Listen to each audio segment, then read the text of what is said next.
This is Brandi Martin, and this is my speech for Speech 111. Everyone has anxiety. It's a natural feeling that everyone has. But when it begins to affect daily life or begins to cause physical pain or discomfort, it could be diagnosed as an anxiety disorder. Anxiety disorders are the most common mental health disorders in childhood and adolescence, as well as adults. But the most common age for those who have anxiety is those under 21. Researchers think this is because adolescents are far more likely to focus on how their body looks, feels, and social acceptance, and conflicts about independence. 25% of all teens suffer from anxiety, and 30% of all teenage girls. There are many different kinds of anxiety disorders that affect teens and adolescents, from specific phobias to generalized anxiety. The most common type of anxiety would be specific phobias, as it's 19.2% of all anxiety disorders in teens. And once girls start to hit puberty, they are twice as likely to have anxiety or panic disorder. Girls are also twice as likely to experience depression than boys.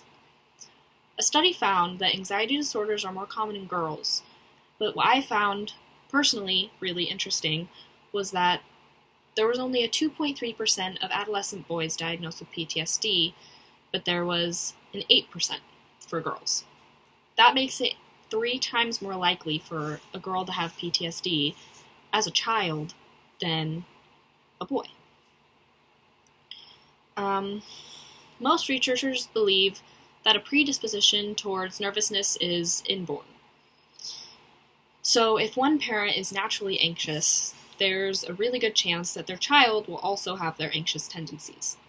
In many cases, adolescent anxiety disorders begin earlier in life as separation anxiety with usually a parent. The good thing to focus on is that anxiety can be treated and become manageable so it doesn't interfere with daily life. There also needs to be a supportive environment, and there's many things that parents and peers can do to help an individual who struggles with anxiety disorders. Teens who struggle with anxiety have a fundamental need to connect with people and people that they love.